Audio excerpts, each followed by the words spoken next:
l'entrepreneuriat attire de plus en plus de candidats. On dit que le sexe a toujours fait vendre. Pourtant, rares sont les entrepreneuses et entrepreneurs à oser franchir le pas du milieu de la sexualité. Il y a plein de choses à faire pourtant. Éducation, nouveaux pornos, applications, contraception, sex toys et autres accessoires. Il y a même un mot dédié pour les startups mêlant technologie et sexualité, la sextech. Vous pouvez trouver beaucoup de podcasts très intéressants sur l'entrepreneuriat, beaucoup de podcasts sur la sexualité sous toutes ses formes, mais qu'en est-il des deux ensemble ? Les entrepreneuses et entrepreneurs dans la sexualité et le plaisir existent pourtant, mais ils peinent parfois encore à se faire voir et entendre. Il y a encore sûrement plein de place à prendre dans ce milieu, alors qu'attendez-vous si cela vous intéresse ? Parce que peu importe vos peurs, il faut oser, comme souvent, et là peut-être plus. Mais l'entrepreneur ou l'entrepreneuse qui crée et vend des sextoys, qui réalise tous vos fantasmes, vous éduque sur votre corps ou monte un club libertin, rencontre en fait des problèmes souvent similaires à celui ou celle qui crée la dernière application à la mode, un jeu vidéo ou encore un restaurant. On verra quand même les quelques différences qu'il peut avoir. Le marché de la sexualité et des plaisirs est vaste, il touche tout le monde de plein de manières différentes et c'est pour ça que c'est un marché très intéressant. Avec le podcast de Talk, je vous propose de vous inspirer des entrepreneuses et des entrepreneurs qui ont osé.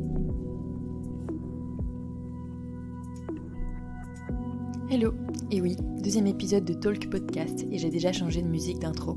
Merci à Dimitri Alary que vous retrouverez sous le nom d'Ourson sur Spotify.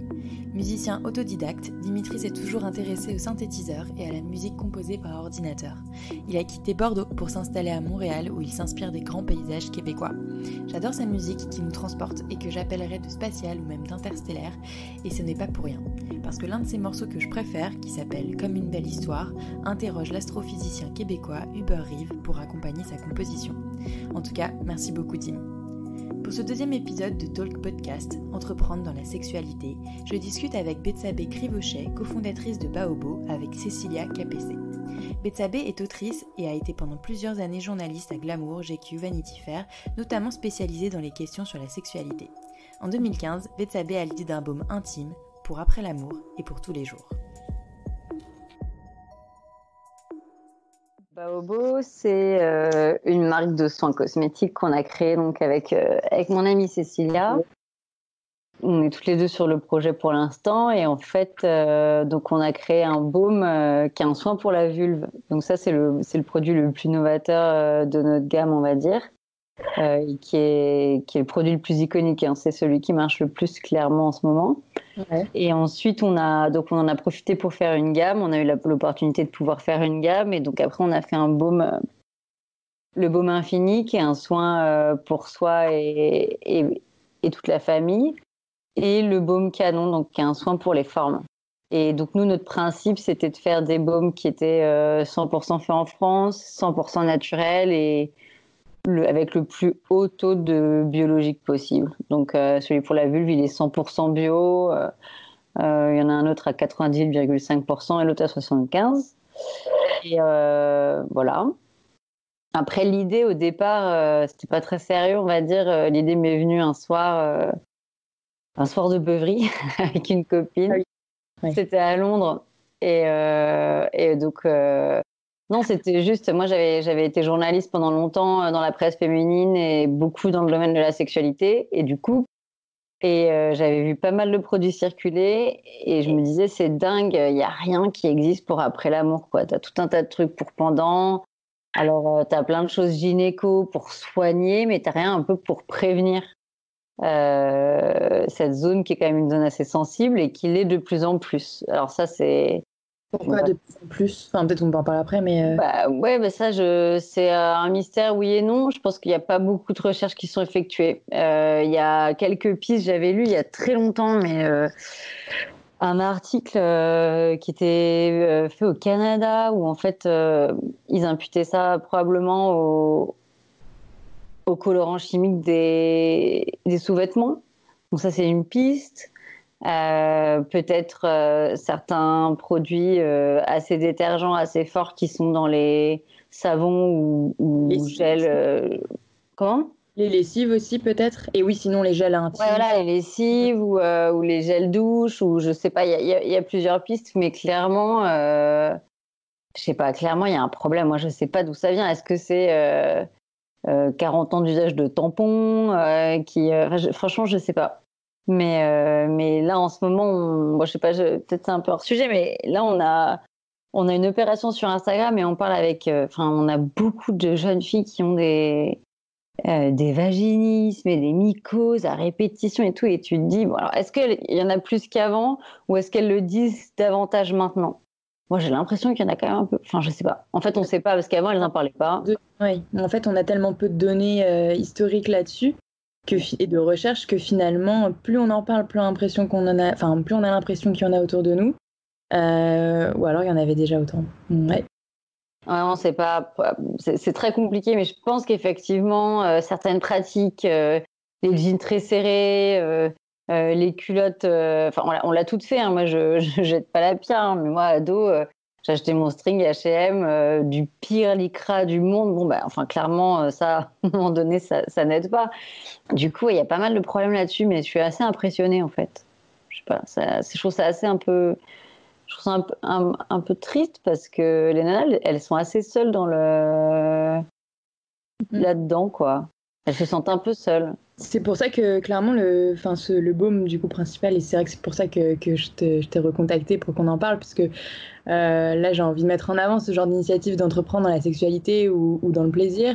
Clairement le baume il aide à ça, il aide à prévoir et à se sentir mieux, et donc du coup finalement peut-être pourquoi pas et clairement avoir des meilleures relations et baiser mieux, quoi, clairement. Et là, si en plus ça aide à réduire le vaginisme, j'ai découvert ça quand vous avez commencé à poster là-dessus. C'est juste absolument incroyable, puisque je savais pas que. Enfin, je commence à peine depuis quelques temps à me rendre compte de ce que c'est le vaginisme et même toutes les autres choses qui peuvent exister autour de ça, de contraction, de peur, autour de la sexualité, et que je connaissais pas. Et j'avais l'impression qu'on pouvait rien y faire, que c'était psychologique. Mais en fait, peut-être pas forcément. Enfin, je dirais pas que. Disons. Après, moi j'en ai eu. J'en ai pas eu longtemps. C'était juste avant. Franchement, peut-être 3 mois avant d'avoir l'idée de Bobo. C'est un peu ironique, hein, parce que c'était mon ex qui avait trouvé à l'époque tiens, mets-toi de l'huile de coco, ça peut te faire du bien, et c'est la base de notre baume. Après, nous, on a rajouté du calendula qui est très apaisant et réparateur. Oui, parce que, alors, pour en revenir, pour le truc de la sexualité, c'est clair que nous, on voulait que ce soit un baume après l'amour qui te permette de refaire l'amour plus vite. Et tu le vois à plein de moments. Moi, là, en ce moment, je suis enceinte. Les rapports, ils sont très différents quand tu es enceinte. Hormonalement, tout est plus fragile. Je sais pas, c'est gorgé d'hormones et de sang, tes parties intimes. Donc, en fait, tu as mal beaucoup plus vite. Je suis bien contente de l'avoir, de le remettre et de ne pas avoir 5 jours à avoir mal ou à devoir attendre. Tu peux attendre si tu veux attendre pour faire l'amour, mais le fait de devoir espacer parce que tu dois reposer ces parties-là, c'est quand même différent. C'est sûr. Donc oui, ça c'est sûr que nous, on avait quand même envie d'avoir une véritable libération sexuelle et qui n'était pas basée sur la performance de je fais l'amour et je serre les dents quand j'ai mal, mais au contraire qui était... Là, c'est toi qui enfin, c'est pas que dans un sens, c'est pas que pour faire plaisir, c'est pas pour faire plaisir à l'autre, c'est parce que toi, t'as envie de refaire l'amour. C'est ça, t'as envie de refaire l'amour et puis t'as envie de... Enfin voilà, il y a plein d'ironie là-dedans. Hein. Moi, quand j'ai rencontré mon copain, j'étais célibataire, donc évidemment, mais donc la veille, j'étais avec quelqu'un d'autre. Il y a des moments donnés où tu dois, parfois, si tu fais l'amour à des moments rapprochés et tu veux pouvoir ne pas avoir mal, bref, ou avec la même personne, parce que je veux dire, il y a plein de cas. Par rapport à ça. Et par rapport au vaginisme, effectivement, alors c'est compliqué cette histoire. Moi, je suis pas spécialiste là-dessus. En tout cas, moi, je sais que je l'ai réglé psychologiquement. Souvent, on en rigolait d'ailleurs un peu avec une fille avec qui on fait une grande opération. On a fait une grande opération avec Je m'emballe le clito, justement. Ouais. Elle, ça s'est assez arrangé quand elle a quitté son mec. Moi, ça s'est beaucoup arrangé quand j'ai quitté mon mec. C'est parti quand j'ai quitté mon mec de l'époque. Donc, il y a quand même un truc où, à un moment donné, il y a ton corps qui te met une barrière très puissante. Tu sais pas trop pourquoi. Tu sais pas. Voilà. C'est quand même ça. Tu as littéralement le vagin qui se ferme. Hein. C'est-à-dire, le vaginisme, il y a un truc que tu es contracté. Donc, moi, ça m'a pas duré longtemps. Donc, je suis pas un très bon exemple. J'ai pas vu plein de personnes. Après, je sais que moi, j'en ai fait plutôt une expérience... c'est vachement lié aussi à nos produits, c'est-à-dire c'est une expérience de vie plus personnelle, la maternité, les douleurs liées à l'accouchement. Voilà. Après, j'ai trouvé une ostéopathe qui était spécialisée en gynécologie. Bon, je trouve que ça fait un bien fou. Je pense qu'il y a plein de femmes qui ont accouché, qui ont des douleurs après quand elles font l'amour. Et ça dure longtemps. Et donc, ça, c'est vraiment... Après, c'est vraiment nécessaire de le faire. Après, c'est un peu du luxe. Hein. Enfin, faut avoir l'argent pour trouver une ostéopathe comme ça, qui fait ça. Donc nous, on avait trouvé quelque chose qui permet de te masser, ça t'apaise. C'est aussi ce qu'elle explique. C'est vrai, moi, j'avais pas trop ça, mais c'est une réappropriation de cette partie-là. Il y a plein de femmes qui n'ont jamais regardé dans un miroir, qui n'ont aucune idée à quoi ressemble leur chatte, en fait, et qui n'ont pas d'amour pour elles. Elles ont toujours peur de l'odeur, elles ont peur de à quoi ça ressemble, elles ont peur du moindre poil. Et ça, en fait... la conscience ou le complexe, c'est le contraire de l'orgasme en fait. Le moment de l'orgasme, c'est quand tu lâches ton truc et du coup, quand tu regardes tout le temps, quand tu as tout le temps, la troue, le truc d'odeur, je pense que c'est vachement lié aussi à une sexualité un peu ado où il y a un mec qui va te dire ah ça sent comme ci, ça sent comme ça. Faut un peu une maturité ou alors vraiment aimer le cul quoi pour dire voilà moi je veux qu'il y ait une certaine odeur, je veux pas lécher du gel douche. Donc voilà, ça peut être vachement lié à l'expérience personnelle quoi.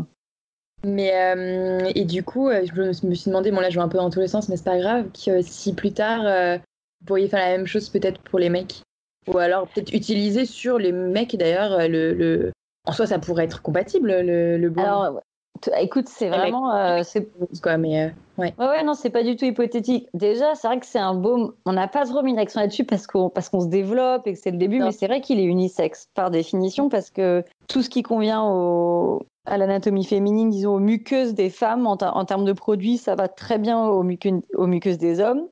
Ensuite, on a eu des retours de quelques potes homo, comme quoi ça leur faisait énormément de bien à l'anus, post-sodomie ou autre. Donc ça, c'était pas forcément prévu, mais c'est très très bien. En tout cas, ça a été testé et approuvé par quelqu'un qui le pratique, disons peut-être plus régulièrement. Voilà. Et écoute, on a pour rien te cacher, on y pense très sérieusement. Après c'est pas le doute qui nous a fait. Là, le confinement a fait qu'on s'est pas dit qu'on allait sortir un 4e produit tout de suite. D'un côté, c'est hyper intéressant parce que le soin sexuel, c'est quelque chose qui est important pour nous. Et d'un autre côté, tu te dis, je vais encore dans une niche. Déjà que expliquer le beau vulve, tu vois, c'est compliqué. Moi, je réponds à des messages sur Instagram où on me dit, mais la vulve, je peux en mettre à l'intérieur. Enfin, il y a des femmes, la majorité, ne font pas la différence entre la vulve et le vagin. Et là, je me dis, et là, je vais me lancer sur des discours sur l'anus. Je suis pas sortie de l'auberge dans le... Bon, l'avantage avec l'anus, c'est que tout le monde en a, donc au moins... Voilà, tout le monde. Ça, c'est clair. Mais après, effectivement... mais en fait, c'est un peu une anecdote que je vais te raconter, mais moi, ça m'a vachement appris par rapport à la vision de la sexualité. Donc, moi, j'ai grandi entourée d'homosexuels, d'hommes. Parce que mes parents travaillaient dans la mode, donc il y en avait beaucoup. Et donc c'est un peu il y en a un, c'est comme ma tante, c'est mon tonton, enfin, sauf que c'est pas mon tonton, c'est ma tata si tu veux. Et je lui disais voilà, on a l'idée de faire ce produit pour la bon, clairement, enfin c'est pas pour la communauté gay, mais bon, c'est plus vers ça. Après, pour n'importe qui pratique la sodomie, hein, finalement. Qui serait plus ouvert à le tester et à l'assumer, qui le teste peut-être qu'une population plus hétérosexuelle, déjà qui a du mal avec sa prostate à la base, ouais. Sauf qu'en fait, ce qui m'a vachement étonnée en parlant avec lui et avec d'autres, après c'est l'ancienne génération, hein, parce que ceux qui nous ont fait des retours, ils ont 25 ans, 30 ans, donc la nouvelle génération, c'est pas comme ça. Mais en parlant de l'ancienne, et on l'a vu aussi chez les femmes, en fait, c'est assez dingue. Ils se sont habitués à la douleur. C'est-à-dire que pour eux, ça fait partie du truc un peu. C'est-à-dire, il dit oui, mais c'est vrai que le petit picotement du lendemain, ça te rappelle la nuit dernière. Donc, en fait, j'avais halluciné. Il avait même réussi à glamouriser sa douleur, en fait. Son petit picotement au cul du lendemain lui rappelait la folle nuit dernière. Et tu te dis, mais c'est taré, quoi. Je ne lui ai pas dit comme ça, mais si, je lui ai dit parce que je suis proche de lui, mais si tu veux, tu te dis, on en arrive à glamouriser la douleur. Après, il y en a qui aiment, ça c'est certain. Il y a le BDSM, c'est pas pour rien. Mais après de là à dire que c'est juste une habitude, c'est dommage. Ouais. Oui, mais je sais pas si le BDSM c'est forcément lié, je vais être extrême, mais à la fissure anale en fait. Tu peux aimer avoir une expérience de l'extrême et de la douleur. Tu vois, je sais pas si faudrait parler, mais je pense pas que ce soit tout à fait la même chose en fait. Si tu parles de picotement, on parle pas de fissure anale parce que la fissure anale, normalement, c'est rare que tu puisses attendre et que ça passe tout seul, quoi. Voilà, non mais dans le sens, disons, il y a des degrés, mais si tu veux, là, c'était pas dans ce sens-là, c'était dans le sens, c'est la juste conséquence de mon acte passionné. Bah, alors que non. Et je lui disais, mais si tu veux le refaire tout de suite, si tu veux le refaire beaucoup tout de suite, ah bah oui, bah là, et donc non, moi je trouve que, tu vois, c'est comme on a eu quelques femmes rares avec une attitude assez récalcitrante par rapport à nos baumes, surtout celui-là. Et en fait, leur attitude, c'était comme si... Comment expliquer? Comme si on leur disait, elles entendaient dans notre démarche, bah, vous voyez, nous, on a fait un truc pour lequel vous avez jamais rien fait. Je sais pas si, tu vois, comme si elle le prenait quasiment comme une accusation. Donc on entendait des femmes nous dire, mais moi, j'ai aucun problème.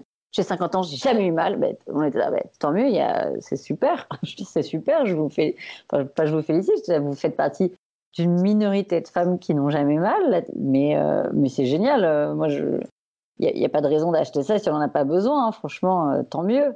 Mais c'est ça qui nous a marqué, c'est de voir qu'en fait, je pense qu'il y a beaucoup de femmes qui ont mal ou ont eu mal et qui ont appris à vivre avec. Et c'est la nouvelle génération qui échange ça, en fait. Qui dit, mais moi, j'en ai ma claque. D'accord. Et donc, tu penses que... forcément, tu t'adresserais à une nouvelle génération. Et après, est-ce que tu as quand même envie de cibler aussi des générations plus âgées et celles qui osent encore moins, peut-être, du coup, en parler? Bah après, on a remarqué, il y a un autre cap, c'est carrément les grand-mères. Alors, elles s'en foutent. Ça y est, maintenant, elles sont en mode... elles ont eu la ménopause... Je pense toutes sortes de sécheresses et de changements hormonaux. Donc, on a eu des dames très âgées l'acheter en disant c'est super.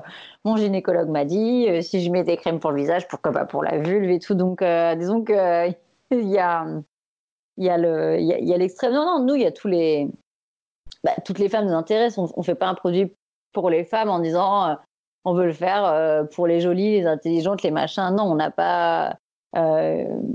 Bien sûr que non. Nous, ça nous intéresse de toucher tout le monde et déjà de montrer à toutes les femmes que voilà, qu'il y a des choses qui ne sont pas obligées. Et surtout, il y en a qui n'en ont pas besoin et qui en ont. Disons que. Alors, soit il y en a, c'est pour des amis, soit il y en a. J'ai eu le cas aussi de mamans qui disent moi, j'ai jamais aucun problème. Ma fille de 5 ans a tout le temps des problèmes à la vulve. Donc, en fait, c'est là où ça met en perspective et donc elle l'achète pour sa fille. Ah oui. Ouais, on a vraiment tous les âges. Hein. D'accord. Ouais, donc là, en fait, c'est pour ça que c'était une de mes questions. Après, c'est principalement pour le baume et pas moins pour les autres. Comme ça touche à la vulve, à la sexualité. Comment tu trouves, comment vous avez pu trouver vos premières clientes ou clients au début, parce que tu peux très vite être censuré un peu ou avoir des problèmes d'algorithme si tu fais ta pub classique sur les réseaux sociaux. T'as tous les médias un peu plus traditionnels qui sont à fond là-dedans maintenant aussi, donc ça va. Mais comment ça se passe si en plus là vous pouvez toucher tout le monde? Alors Baobo, historiquement notre tout premier client, enfin voilà, c'est un mec, c'est un homosexuel de 50 ans, donc ça nous fait beaucoup rire parce que ça nous a montré que tout était possible, qui a bien vu à quoi ça pouvait servir. Ensuite, on a eu beaucoup les mamans, les femmes qui venaient d'accoucher, parce que je pense qu'il y a des trucs auxquels ça c'est très occidental voire français, mais bon, t'entends jamais parler de ton périnée que le jour où tu l'as pété parce que t'as accouché, donc ça c'est vraiment un problème occidental. Hein. Il y a pas toutes les cultures sont comme ça. Donc voilà, il y a eu des compagnons de femmes qui venaient d'accoucher, qui l'ont acheté pour leurs femmes, souvent des mamans. Ils parlaient comment? Comment? Ils en avaient entendu parler comment? Parce que moi, je vous ai découvert à The Fam, l'événement organisé par The Family. En fait, on avait fait une vente à We Love East. On avait fait c'était une sorte de feria, marché de jeunes créateurs l'été dernier. On a fait une petite, c'était là où on en a vendu quelques-uns. On a fait une campagne Ulule. Ça nous a fait un petit peu connaître, un petit peu. On a eu un petit peu de médias. Mais le truc, c'était bien les médias, mais on en a eu un peu trop tôt, c'est-à-dire que notre site n'était pas encore prêt. Donc, Ensuite, on a fait une vente à Willow East. C'est là où on a vu donc ce premier client-là et qu'il y avait pas mal de mamans, enfin voilà, jeunes trentenaires, de papa. Ensuite, on a fait un salon, le Who's Next, où on avait été on avait eu un tarif un peu préférentiel parce qu'on était une start-up très jeune. Donc là, on a présenté Baobo assez officiellement professionnel.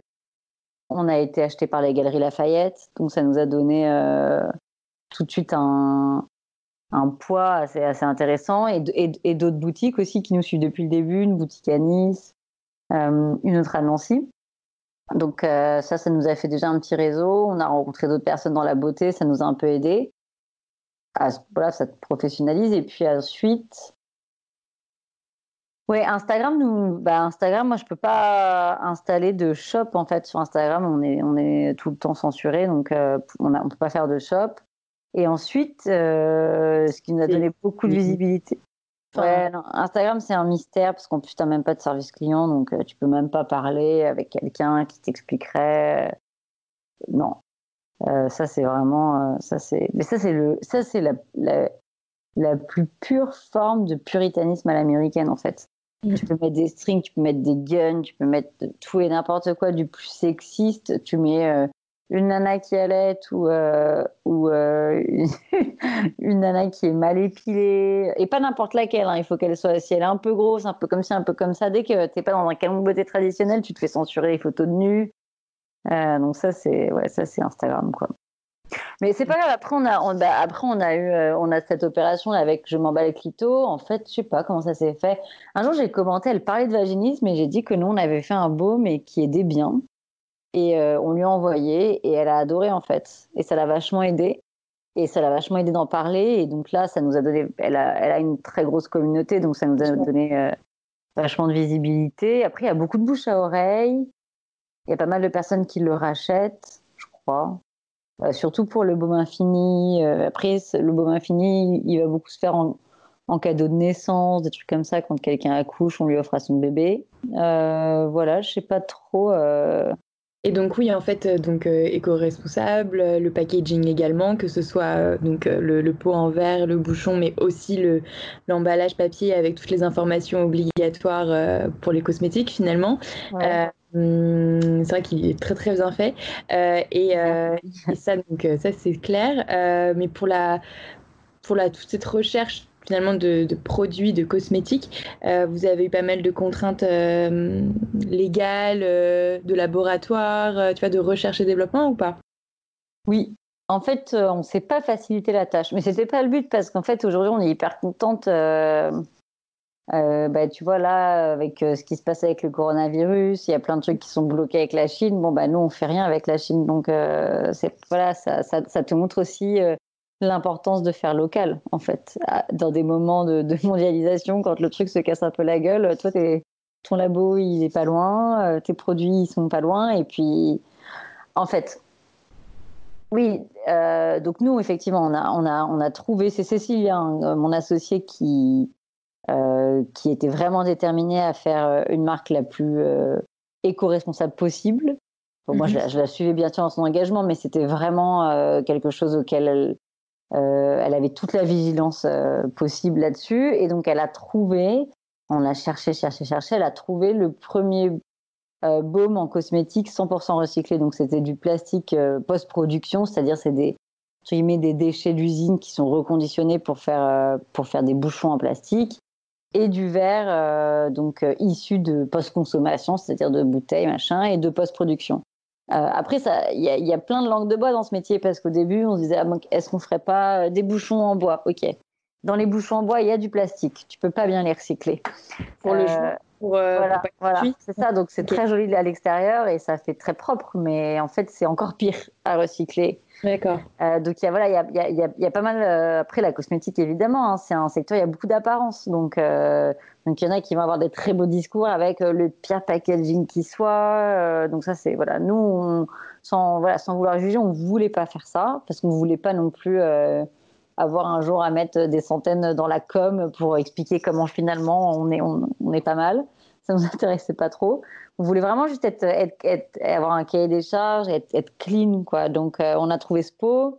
On a trouvé un labo qui était en Île-de-France. On s'est certifié EcoCert, on s'est certifié B Corp. Donc ça, c'est vraiment, c'est quand la bicorporation, en fait, pendant 1 an, t'es en pending, et ensuite tu valides ce statut-là en tant qu'entreprise. C'est quand tu mets l'éthique au sein de ton entreprise, même au niveau des employés, en fait, et pas que au niveau de, voilà. Comme tu nous as dit quand tu étais venu du coup à l'ESCP, t'as aussi Patagonia, pas mal de marques qui sont certifiées B Corp, mais c'est quand même assez difficile de rentrer dans leurs critères finalement. Oui, mais nous, en fait, pour nous, ça l'était pas parce qu'on était tellement, on a été dès le départ tellement exigeantes que même pour être certifié EcoCert Cosmos Organique, il faut au minimum 20% de biologique dans tes produits. Bon, nous, on est à 100%, 90,5 et 75. Donc, en fait, à chaque fois, c'était entre guillemets haut la main. Donc, là-dessus, on n'avait pas de problème. C'est assez fou que ce soit que 20% pour EcoCert. Enfin, moi, vous ne l'auriez pas dit, j'aurais jamais fait. Enfin, 20% pour des produits qui... Alors, et je crois que quand c'est rinçable, c'est 10 ou 15%, quoi. Donc, c'est encore moins.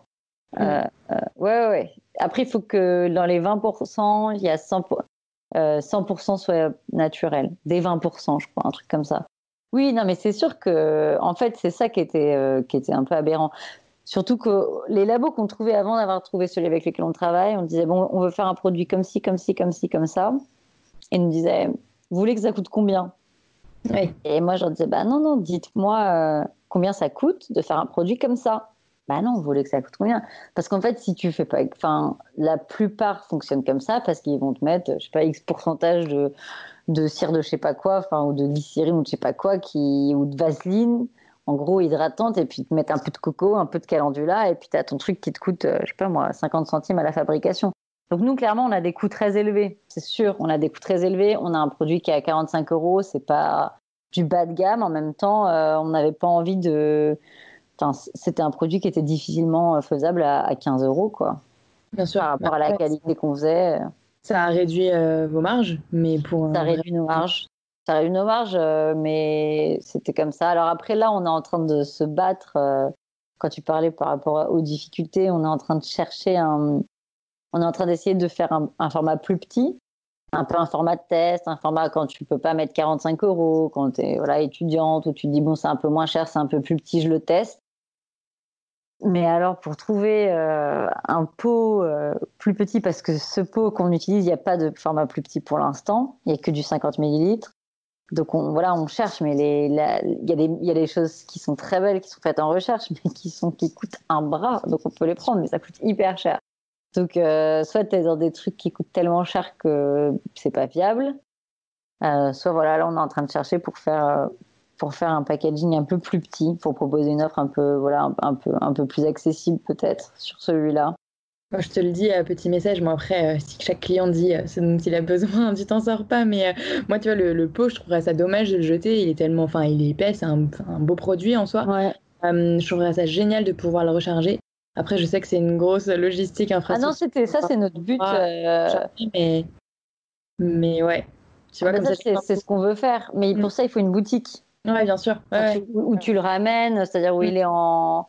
Oui. Mais pour ça, il faut une boutique. Tu peux pas le faire. Ce serait un peu aberrant de payer un envoi, ou que nous, on paye un envoi pour... C'est ça. Mais oui, c'est sûr qu'à terme, c'est ce qu'on veut faire, clairement. Après, pourquoi pas faire des recharges que tu mets dans ton pot, mais après, tu fais petit chimiste chez toi, c'est pas... Ouais, non, c'est pas évident. C'est pas fou. Non, c'est pas évident.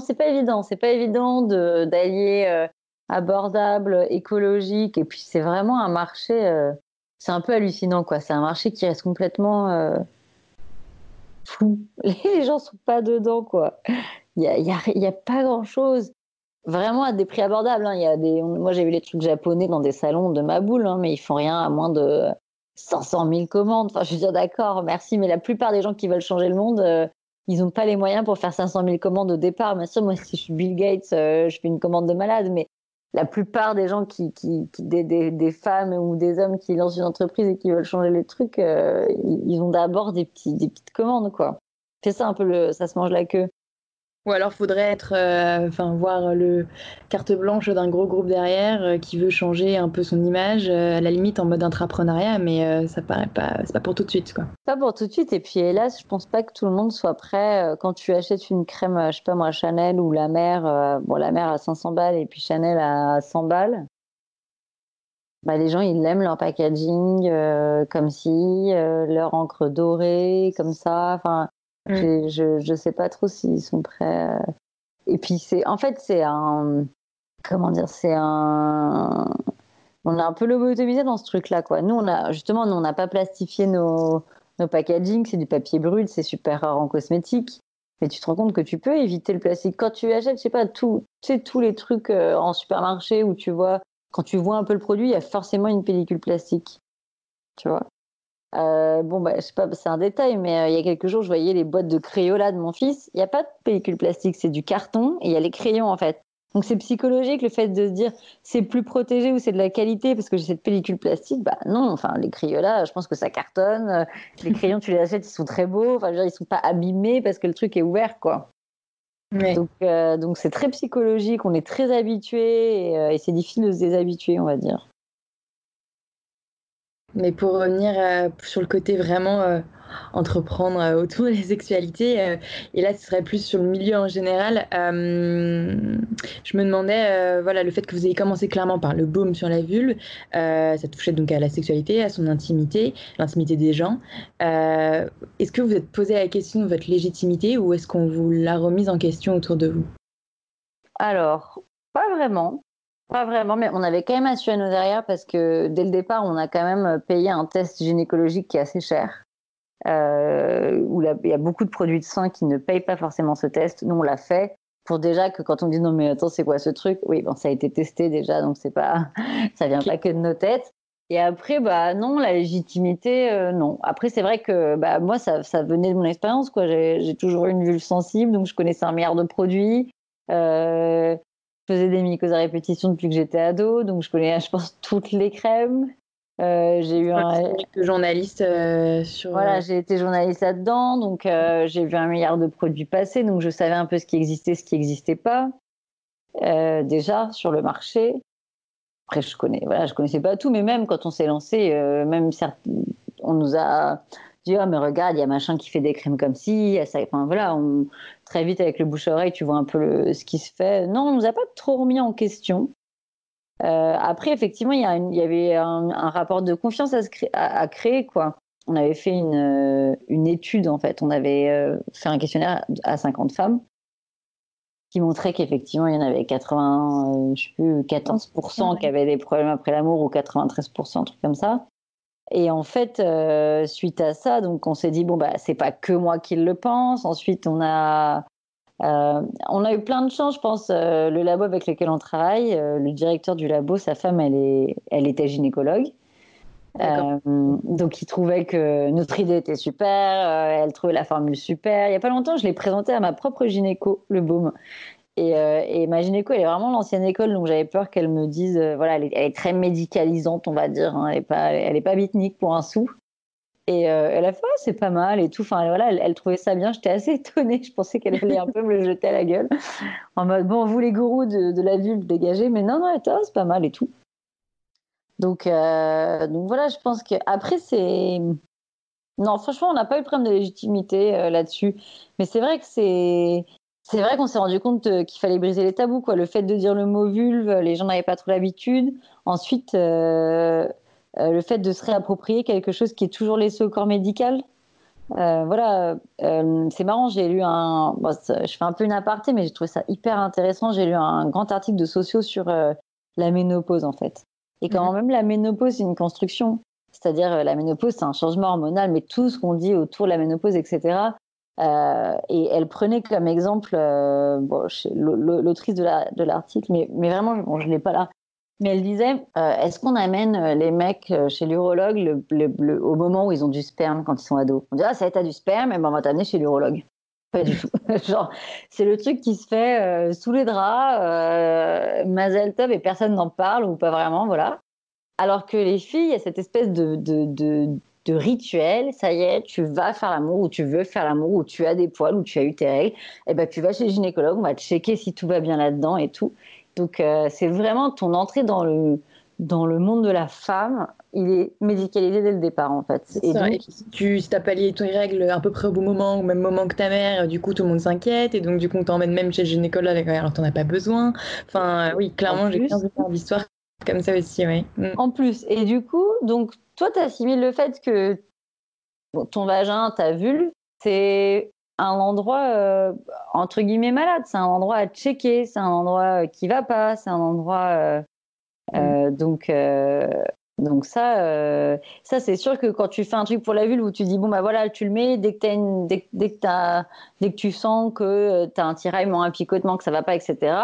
Il y a un côté où tu as un risque, c'est-à-dire que c'est risqué de dire bon bah vas-y teste. La personne, enfin voilà, nous c'est sûr que voilà, on n'est pas gynécologue. Moi quand on me dit par exemple est-ce que je peux en mettre dedans, je dis ça va pas te faire de mal, mais clairement si tu as envie d'en mettre dedans, va plutôt voir un gynécologue parce que moi je sais pas ce que tu as dedans qui te donne envie d'en mettre beaucoup dedans. Donc voilà, mais c'est sûr que moi j'aime bien cette idée. Il y a des féministes qui font des camions gynéco où elles montrent aux femmes leur propre vulve, leur propre vagin, leur propre... C'est des sessions d'auto-observation, je sais plus comment on appelle ça, ouais.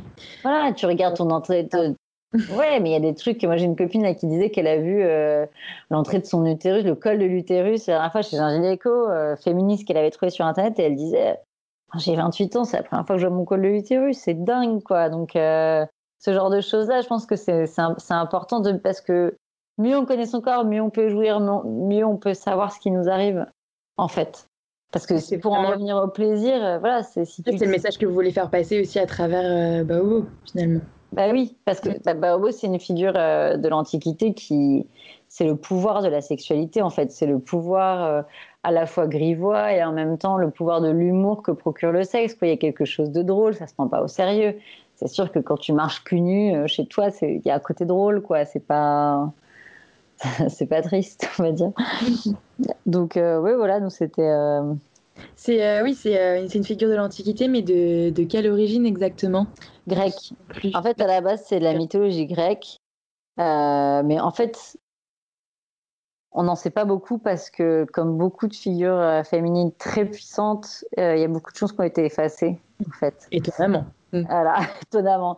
Donc, on ne sait pas si c'était une reine, si c'était une servante. On sait que Déméter, qui cherchait sa fille Perséphone, qui était... donc Déméter, c'était la déesse de la fertilité, de la terre, de la vie, etc. Elle était très déprimée, donc elle ne fertilisait plus.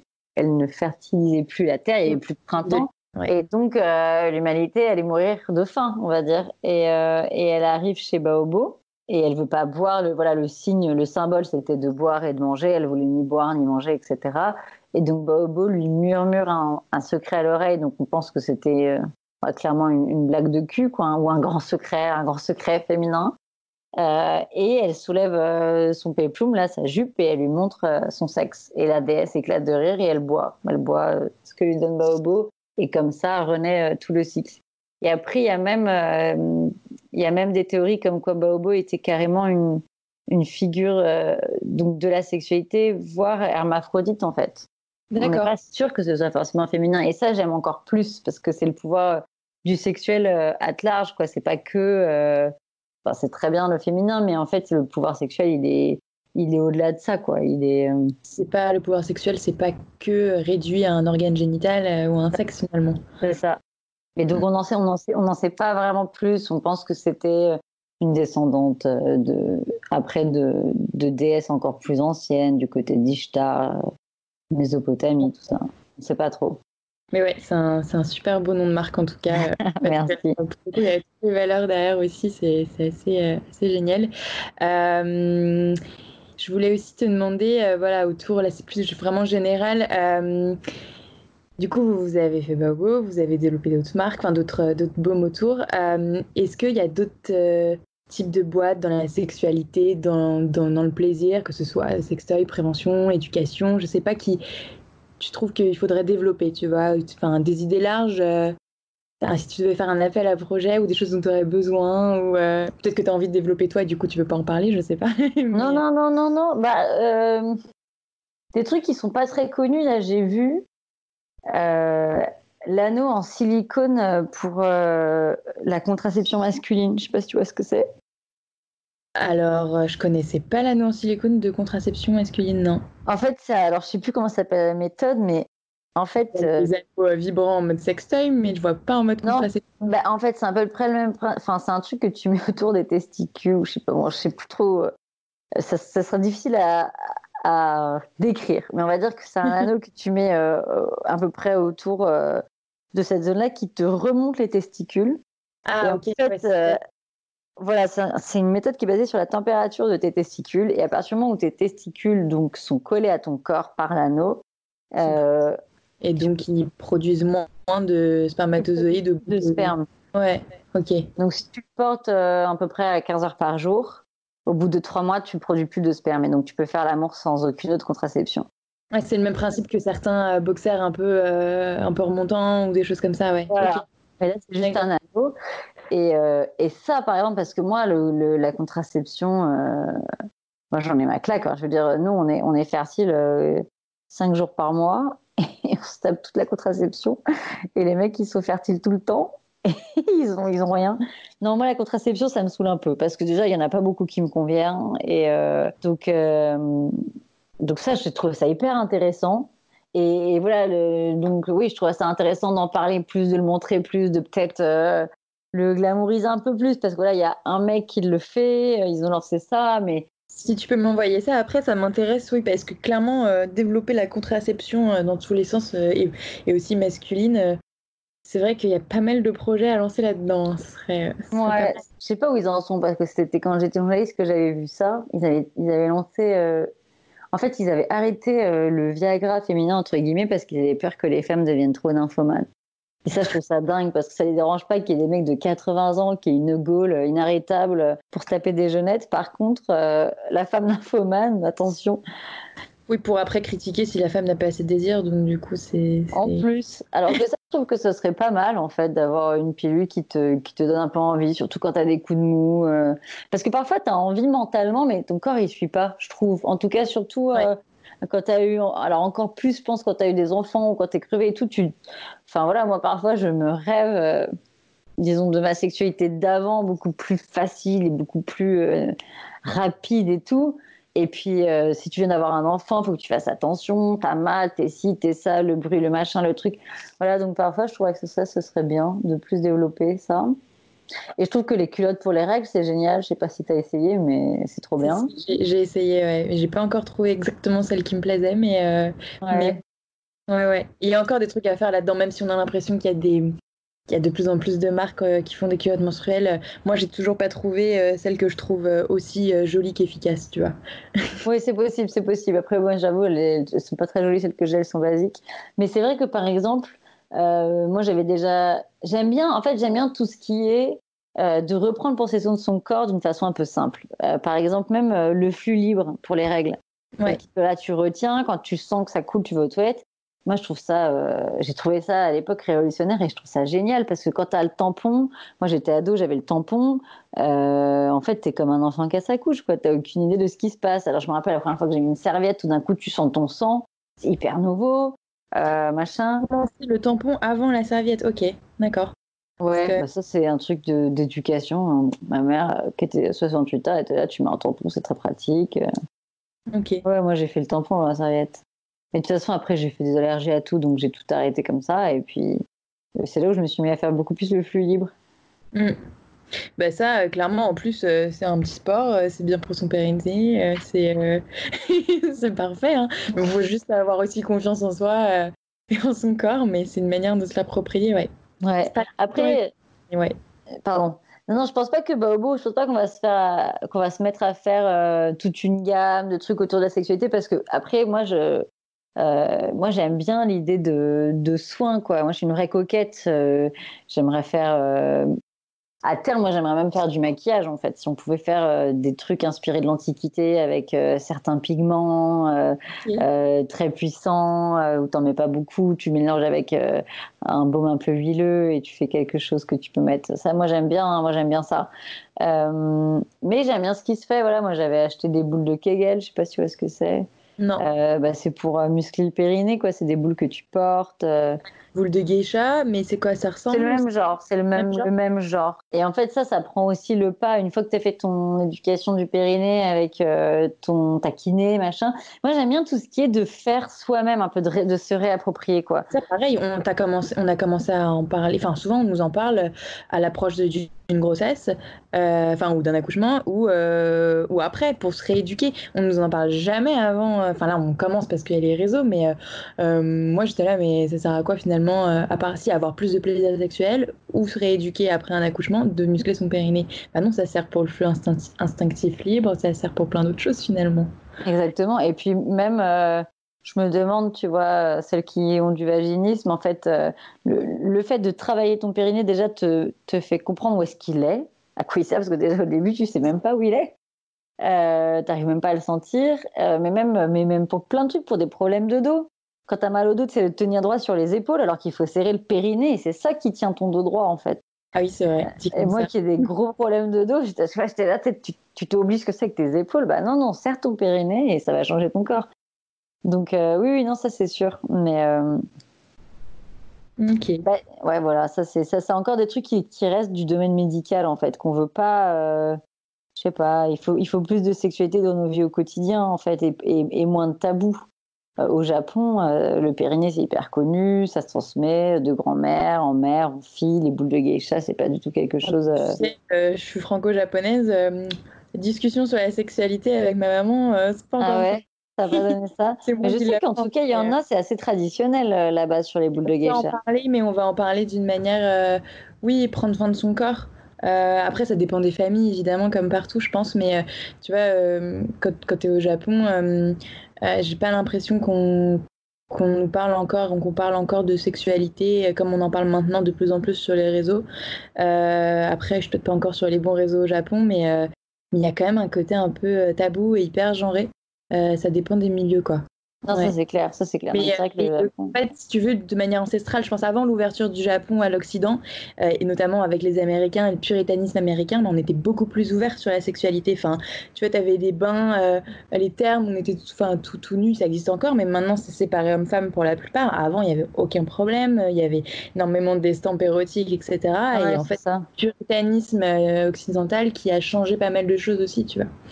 Mm. Mais ouais, mais je suis d'accord avec toi, il y a pas mal de choses à s'inspirer, de quoi s'inspirer de ce côté-là aussi, mais ça dépend. Après, tu vois, la France, nous, on a été, en fait, finalement, on se rend compte que le marché, enfin, les Françaises et les Anglaises sont les plus ouvertes pour l'instant sur ces Oui, questions-là, quoi. On est allé en Allemagne, on a fait un salon, c'était la catastrophe. Dès qu'on disait vulve, les nanas, elles rougissaient, elles partaient en courant. Enfin, c'était, alors qu'on nous disait, ouais, les Allemands, ils sont ouverts et tout. c'était où Alors en que Allemagne? c'était à Cologne. Ah ouais, peut-être, ok. À Berlin, vous avez essayé, peut-être c'est un peu plus ouvert? Non, mais peut-être, mais Ah, ça te montre quand même. Nous, on a des commandes de Metz, de Marseille, de partout. Enfin, je veux dire, de la Bretagne, tu vois, c'est pas forcément pas la que pas. région. Hmm, Voilà, pas du tout que Paris. Sur les réseaux, c'est très parisien, mais sinon, non, dans nos commandes, c'est vraiment toute la France. trop bien. Ouais, c'est assez cool. Hmm. Mais même les dom-toms et tout, non, c'est cool. On est content. On est vendu en Jordanie. Non, ça, c'est trop marrant, Ça, quoi. j'ai vu, ouais, vous nous en avez parlé. Ouais. Donc oui, il y a plein de cultures qui s'ouvrent. Mais en tout cas, la France, ouais, moi, j'ai envie quand même de saluer les Françaises. Je trouve qu'elles sont ouvertes, elles ont leur réputation internationale, elles la tiennent bien, quoi. Tu sais, la Française libérée. Euh, S'intéresse trop, peut-être, à la sexualité, mais qui a bien raison. c'est ça. Et certains mecs aussi, hein, on a des mecs qui nous en achètent. Donc clairement, c'est peut-être pour eux, mais je crois pas forcément. Ouais, c'est un beau cadeau en vrai aussi. Ouais, nous, on avait envie que ce soit quand même un produit joli. Et justement, un truc que tu puisses t'offrir ou offrir si jamais tu n'oses pas, ou tu vois, ouais, le côté à ta meilleure copine, à Noël, à machin, on voulait. Là, c'est marrant, il y a une cliente qui m'a dit, elle l'a reçu là, et puis elle était, oh, ça fait, on dirait mon œuf de Pâques. Je disais avec le packaging, on dirait mon œuf de Pâques.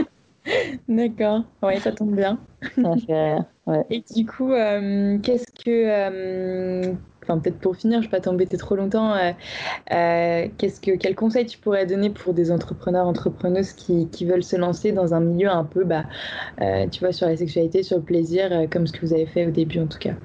Je dirais d'abord de bien se renseigner, parce qu'on peut vite véhiculer des clichés, quoi. Et que Ouais. c'est un peu dommage de se mettre sur un marché comme ça et de pas se rendre compte qu'on véhicule une idée un peu nauséabonde, quoi. Donc, si tu veux rentrer dans le marché de la sexualité et que ta super idée, c'est un déo parce que la chatte, ça sent pas bon, c'est un peu dommage, quoi. C'est pour ça de vraiment se dire, voilà, qu'est-ce qui serait sexuellement intelligent, qu'est-ce qui serait sexuellement libérateur, vraiment, et de penser à ça, quoi. Qu'est-ce qui serait et de quoi on a envie demain? Est-ce que voilà, moi je me dis de quoi on aura envie demain? Est-ce qu'on aura envie d'être tout le temps épilé parfaitement? On aura envie plus de s'amuser? De quoi on aura envie un peu, quoi? De se projeter sur si on se libérait un peu et voilà, de se renseigner, de lire des choses intelligentes, de lire tu vois quelqu'un comme Maya Mazoret, qui a des très bonnes chroniques, voilà, de lire des choses comme ça pour un peu déjà ouvrir ses horizons sexuels. Je pense que si on arrive dans ce milieu-là, juste pour avoir le bon coup de com ou le bon, c'est un peu dommage. Parce que je pense qu'il y a vraiment plein de choses à faire et de se dire voilà qu'est-ce qui manque, quoi, qu'est-ce qui manque, qu'est-ce qui serait intelligent de faire. Ouais, ces deux choses-là peut-être. Il y a des questions ou des sujets ouais, peut-être d'autres produits que tu as vus et qui te fatiguent un peu parce que c'est trop cliché? Ou des questions trop clichés aussi? Ah ouais, et puis surtout que hélas, nous, on est facilement mis dans le même sac en plus, parce que comme il n'y a pas beaucoup en cosmétique qui font sur ces zones-là, ouais, on nous met parfois dans le même panier de marques où merci, mais non merci, quoi. J'ai pas envie de lister parce que j'ai pas envie de.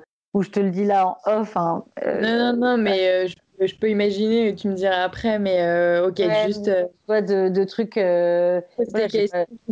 Genre, quelles sont les questions qu'il faut plus te poser? T'en as marre et que j'espère par que tu vas exemple, poser. bah non, mais nous, on était contre l'hygiénisme, donc on voulait pas mettre de parfum, on voulait pas faire un truc d'odeur. On a envie de libérer la personne, donc libérer la personne, c'est pas cacher son odeur, c'est puis de toute façon, enfin, il faut pas se mentir. Si tu as une mauvaise odeur au niveau de ton organe sexuel, c'est soit tu as un régime alimentaire qui est absolument pas sain, donc il faut un peu revoir, soit tu as une maladie, donc c'est l'un ou l'autre. Donc à un moment donné, donc soit tu trouves la source et tu te soignes, soit il n'y a pas de problème. Et on a toutes des expériences. Enfin, le mec qui n'aime pas le cunnilingus ou le mec, on a toutes eu des réflexions sur le physique. Et moi, un jour, un mec m'a dit, Et t'as les sentiments. inversement, des filles aussi qui disent ah ce mec il sentait pas bon machin, mais en fait Et oui, ça se trouve c'était elle aussi qui aimait pas et ou qui avait une idée de ce que ça devait sentir et voilà quoi. mais c'est ça. Mm. Et puis sinon, tu t'arrêtes de vivre et puis tu t'arrêtes de baiser. Hein. Enfin, si tu te mets- Non, mais c'est vrai. Moi, j'ai pas ado un jour de me Ce dire, ah, serait t'as des dommage. seins bizarres. Quoi, j'aurais jamais montré mes seins à aucun des mecs avec qui j'étais. Bah non, voilà, c'est un avis. Enfin, tu es obligé de relativiser. Enfin, je sais pas, ouais, Donc, nous, tout ce qui est un peu complexant, ça nous saoule un peu, quoi. Tout ce qui est sous prétexte de aider, qui est complexant, bah moi, ça m'emmerde, quoi. Moi, j'aime pas ça. J'aime pas ça parce que je me dis encore quelqu'un qui en rajoute, en fait. Les femmes, elles ont suffisamment d'injonctions, elles ont suffisamment de trucs à faire. Là, je vois, il y a des comptes sur la phobie des poils, tu vois, les gens qui. Non, pas la. Enfin, tu vois, comme. Je sais pas comment ils appellent ça. Philophobie, je sais plus comment ils appellent ça, tu vois, celles qui vont se laisser pousser les poils et qui vont se taper des réflexions de leur mère, de leur copine, de leur maîtresse, de leur machin, de leur euh, tout ça, quoi. C'est un peu moi qui m'épile pas de partout tout le temps. Tu vois les réflexions et t'as envie de dire mais enfin je sais pas, c'est bizarre, quoi. C'est bizarre ce côté, ce flip du côté naturel. Tu vois, c'est bizarre. On n'est plus habitué depuis tellement longtemps que et on nous surtout qu'on nous le montre plus. Donc à force ça devrait redevenir complètement naturel à force d'en voir en dessin, en affiche, en pub. C'est ça. Et en Mm. plus, c'est quand même la mode du maquillage ultra chargé. Mais moi, je me dis tout le temps, mais les meufs, le matin, vous faites comment à côté du mec ou de ta meuf, tu te réveilles et genre, t'as pas la même tête, quoi. T'es pas la même personne. Mais c'est l'enfer. Genre, tu sors de la douche, t'es un monstre, quoi. Non, c'est pas possible. Un contraste énorme, ouais. Ok, ouais, du coup, c'est pas mal de pistes. Ok, bah, que ce soit pour moi ou pour d'autres, parce que là, tu vois, je cherche pas mal d'entrepreneurs dans ce milieu-là et j'en ai, tu vois, mais j'ai beaucoup de médias, de journalistes, mais en pur entrepreneuriat d'un produit ou d'un service, il y en a, mais pas tant que ça finalement en France. En France, ouais, il y a en Angleterre, je pense à Smilemaker, tu vois, ceux qui font c'est des sextoys qui sont assez géniaux. Ok, non, je connaissais pas. Je regarde mon Instagram pour voir si je trouve pas des trucs. Je réfléchis. Il y a un truc qui est pas mal qui vient d'ouvrir, mais bon, qui s'appelle Gynécée à Paris. C'est une maison de femmes. Ok. Ça vient d'ouvrir. Donc elles font tout. Hein. Je pense qu'elles font un peu de sexualité, un peu de grossesse, des choses comme ça. Ah oui, Gynécée, c'est Paris. Ok. La maison de la femme et de la maternité dans le 9e, plus ok. Ah, c'est vraiment pas loin de chez moi. Ça vient d'ouvrir. Après, elles ont ouvert en plein confinement, mais voilà, on va peut-être faire un truc avec elles. Il y a la nana de Je m'emballe clito. Ouais. Ouais, mais pour l'instant, elle est tellement, je pense, demandée que ça va être compliqué de la joindre, mais petit à petit, je le ferai, ouais. Tu verras, hein, pas sûr. Ouais, faut voir. Après, il y a une petite marque de culottes avec laquelle nous, on va faire un truc qui s'appelle Bombo. Bombo. Ouais, BOMBO. Elles font des chattes sur des culottes. Leur logo, c'est une petite chatte. C'est une toute petite marque, hein, mais. Ok, d'accord. Après, moi, j'ai en idée, j'ai des Italiennes qui sont génialissimes, mais bon, elles sont pas françaises. Ouais, non, mais après, je m'y mettrai à faire des interviews en anglais. En italien, il faudra que je m'y remette, mais. Wovo, W-O-V-O. C'est un sex shop en Italie, à Milan. Elles font des stories de malades, elles sont hyper drôles, ces meufs. Elles font, mais genre, faut que tu mates leurs stories, leurs vidéos, elles sont complètement. Elles ont fait une story, mais à mourir de rire avec un sextoy, c'est une bite en ventouse, et elles le foutent sur le mur. Et elles ont mis une sorte de sac autour du gland et elles le remplissaient de farine. C'est en plein confinement qu'elles ont fait ça pour te montrer comment le truc est solide. Genre comment tu peux l'accrocher au mur ou je sais pas quoi pour baiser avec, tu vois. Elles te montrent tous les endroits où tu peux le mettre sur la maison pour baiser, sur le tabouret, sur le machin, une sorte de bite, mais tout en plastique. Non mais ça, elles sont à mourir de rire. Et elles, pour le coup, tu vois, c'est des Italiennes. Elles ont, pas comment dire, tous les physiques, quoi. Tu vois, t'as la plantureuse au boucle, la brune comme si. Tu sens que c'est des femmes, quoi. Et telles qu'elles sont, elles se foutent en vidéo et tout. Enfin bon, après, ouais, c'est en italien. Mais ça vaudrait le coup de. Ouais, si jamais, je sais pas, c'est con. Mais de peut-être leur poser des questions sur elles, les produits qu'elles aiment bien et tout, parce qu'elles connaissent pas mal de trucs, je pense. Ou de regarder un peu ce qu'elles font, parce que je trouve qu'elles changent vraiment le sex shop. Elles sont vraiment marrantes, quoi. Ouais, parce que c'est ce que je regardais aussi, c'est que je trouvais qu'il n'y avait pas beaucoup de sex shop en ligne ou même en physique. Enfin, franchement, j'habitais à Anvers, donc à côté de Pigalle, je passais devant tous les matins et tous les soirs. Et il y a des trucs sympas, hein, mais il y a pas un peu ce côté, tu vois, Love Shop, Select Shop, enfin, truc un peu stylé qui vend autant des sex shops trop cool que des affiches, que des bouquins, que des produits comme le baume, tu vois. Et là, j'en ai trouvé enfin un en ligne hier. Mais voilà, enfin moi j'aimerais bien aussi plus de trucs comme ça, tu vois. Bah écoute, je t'embête pas plus longtemps, merci beaucoup. Voilà. Ça marche. Merci beaucoup et puis merci, bon courage. Et bravo pour ce projet, en tout cas c'est super. Bon, on verra ce qu'on en fait, mais voilà, au moins ça m'occupe et ça m'intéresse bien, donc c'est cool. Allez, bonne journée et bonjour à Cécile. Ouais, ça marche, bisous. Ciao.